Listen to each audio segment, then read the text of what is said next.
Salutations, chers frères et sœurs. Nous avons vu des images horribles. Des enfants qui crient, des gens qui pleurent, des bâtiments qui explosent, des corps qui jonchent le sol dans diverses régions du monde, déchirés par la guerre. Bien que nos cœurs soient meurtris, nous nous rendons compte que ces scènes ne sont pas nouvelles. Depuis des millénaires, les êtres humains ont trouvé des moyens de se massacrer les uns les autres. La guerre et la violence font partie de la vie sur cette terre depuis que Caïn a tué son frère, Abel. On a dit que la guerre est toujours une défaite. Personne n'y gagne, tout le monde y perd. Et c'est en effet vrai, car nous voyons la paix jetée aux orties et d'innombrables vies anéanties.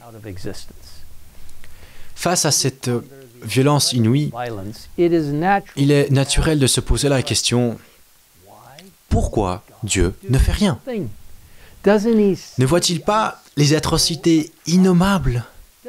N'entend-il pas les cris des innocents? Si Dieu existe, pourquoi permet-il toutes ces souffrances et ces morts?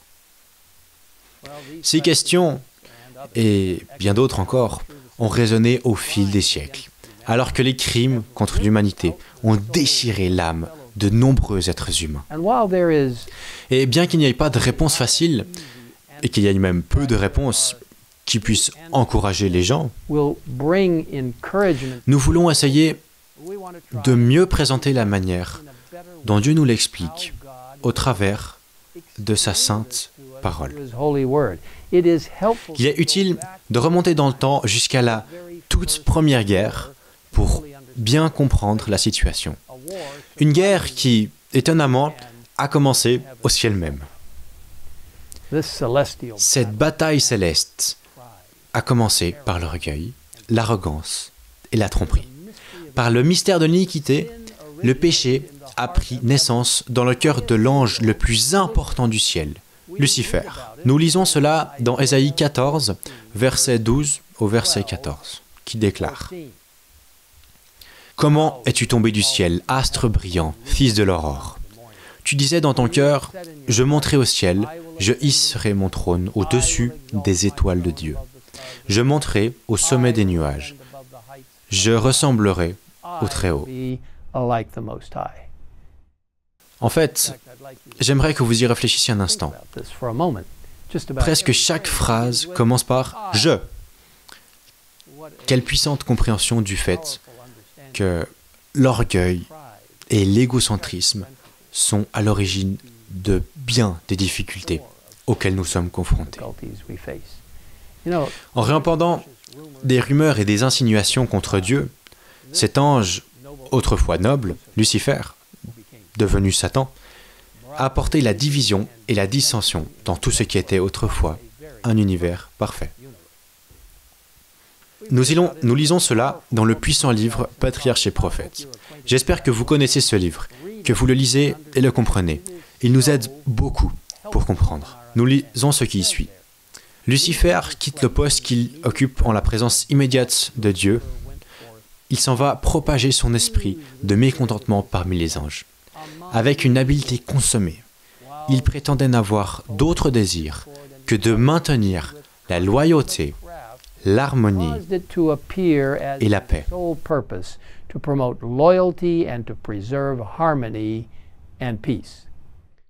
Pendant un temps, nous est-il dit, Dieu avait permis à Satan de mener son entreprise, jusqu'au moment où la révolte s'était manifestée en plein jour.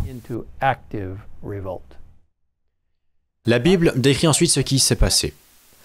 Il y eut alors une bataille dans le ciel. Michel et ses anges combattirent le dragon.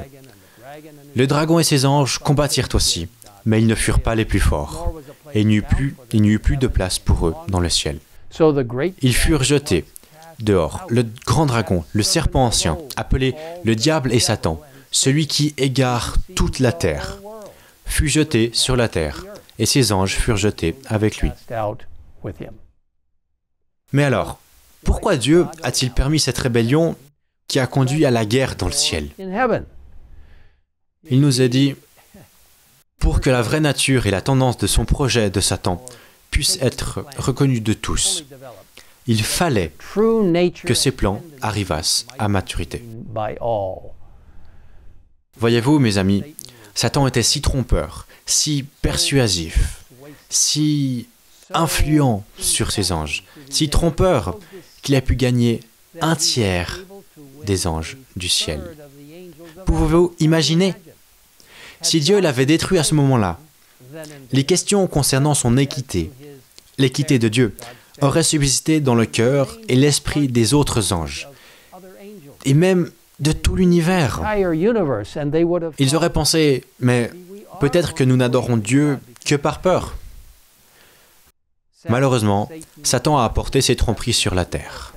Et une fois qu'Adam et Ève ont succombé à la tentation, la guerre du dragon s'est déchaînée sur l'humanité, avec des résultats terribles qui ont affecté génération après génération. Cependant, Dieu n'a pas laissé l'humanité sans espoir.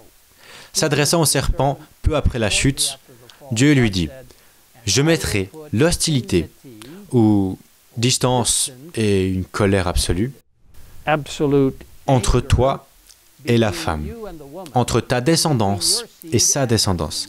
Celle-ci t'écrasera la terre et tu lui blesseras le talon. » Cette prophétie, quelque peu énigmatique, donne l'issue de la guerre finale, le grand conflit entre Dieu et Satan, entre le bien et le mal. On y trouve la promesse que, bien que Satan soit autorisé à blesser le talon du Christ, c'est-à-dire à lui infliger douleur, châtiment, souffrance et même mort, Dieu finira par mettre fin à Satan. Et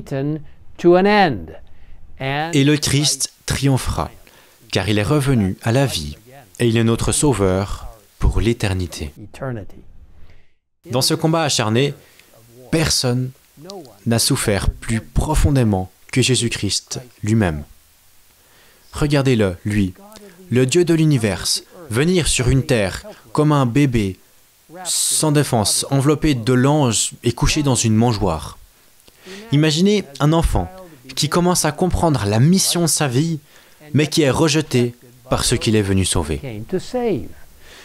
Pensez à la pression satanique exercée sur le Fils de Dieu, seul dans le désert, affamé et assoiffé, tandis que le dragon, Satan, tentait sans relâche une série d'épreuves diaboliques. Imaginez que vous soyez suivi jour après jour par des critiques pharisiennes, désireuses de lancer des accusations et des déformations sur vos paroles et vos actions.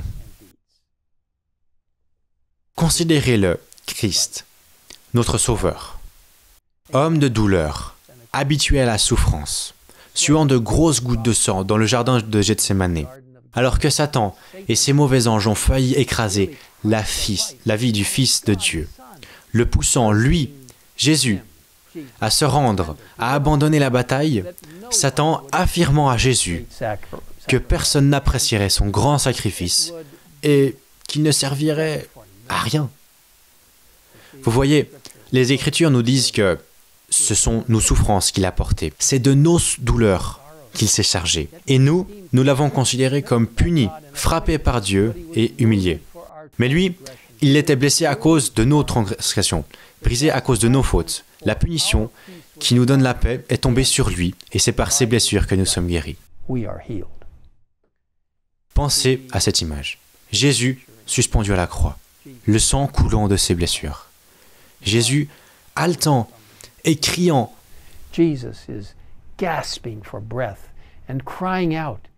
Tout est accompli. Alors qu'il meurt, le cœur brisé. Cette bataille semblait perdue. Il semblait que le dragon, Satan, l'ennemi, qui avait été Lucifer et qui était maintenant le dragon maléfique, avait gagné la guerre. Mais les apparences peuvent être trompeuses. Dans le merveilleux livre Jésus-Christ, probablement le meilleur livre autre que les Écritures sur la merveilleuse vie de Jésus, nous lisons ce qui suit. Satan avait triomphé lorsque Jésus fut déposé dans le sépulcre. Il avait osé espérer que le Sauveur ne reviendrait pas à la vie. Il revendiquait le corps du Seigneur comme sa propriété, s'efforçant de retenir le Christ dans sa prison. Il plaça sa garde autour du trône. Quand ses anges prirent la fuite à l'approche du messager céleste, il devint fou de colère. En voyant le Christ sortir triomphant, il comprit que ce royaume à lui était destiné à prendre fin et que lui-même devait périr. Pourtant, le conflit fait rage. Pourquoi? Premièrement, Dieu a doté toutes ses créatures de la liberté de choix. Tout comme les anges au ciel ont eu le choix entre Christ et Satan, chacun, sur la terre, a le même choix. En outre, il est impératif que tous voient la vraie nature et les résultats des accusations et des plans diaboliques de Satan, et comprennent que Dieu est aimant, juste et équitable. Vous voyez, Dieu désire que tous les hommes soient sauvés et parviennent à la connaissance de la vérité. Deuxièmement, alors que les guerres visibles font rage sur la terre, il existe une guerre encore plus féroce, une bataille nuisible qui fait rage dans le cœur de chaque homme. Ellen White a écrit « Bien que des personnes n'aperçoivent pas les conséquences qui découlent du conflit entre Christ et Satan, et par conséquence, elles ne s'y intéressent peu. Pourtant, ce conflit se reproduit dans chaque cœur humain. » Cette pensée est reprise par l'écrivain chrétien C.S. Lewis, qui écrit « Il n'existe pas de terrain neutre dans l'univers.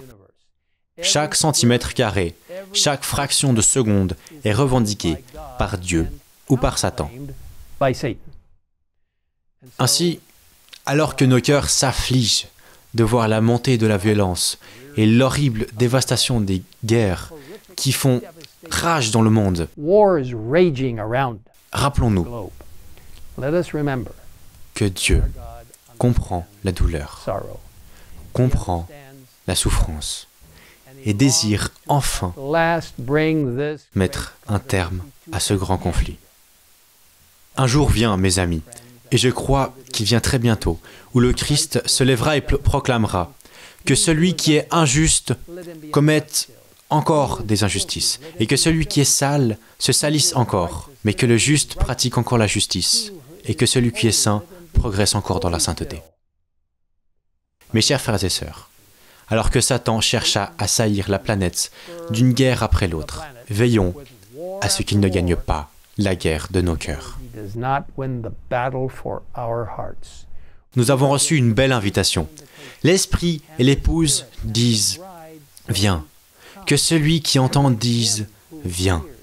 Que celui qui a soif vienne. Que celui qui veut de l'eau de la vie la prenne gratuitement.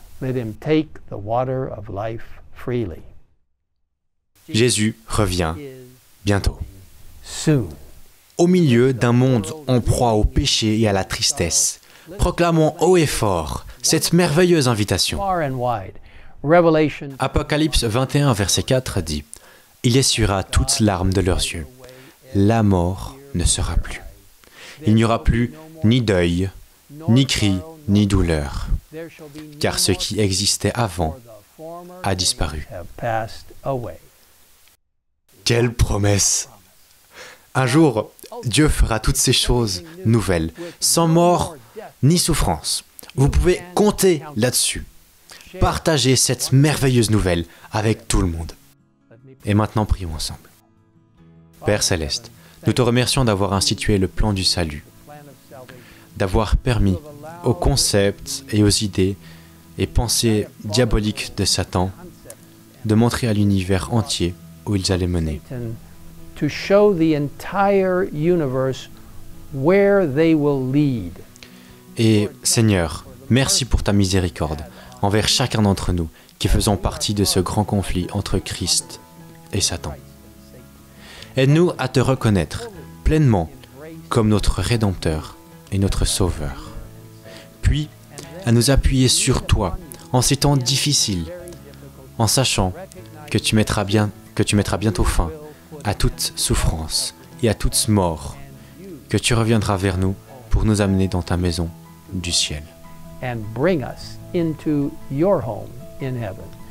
Merci de nous avoir écoutés dans cette prière et merci pour le dernier aspect merveilleux de ton élimination complète de la mort et de la souffrance. Death and suffering. Nous te rendons toute la gloire et nous te remercions de nous avoir écoutés. Au nom de Jésus, Amen. Amen.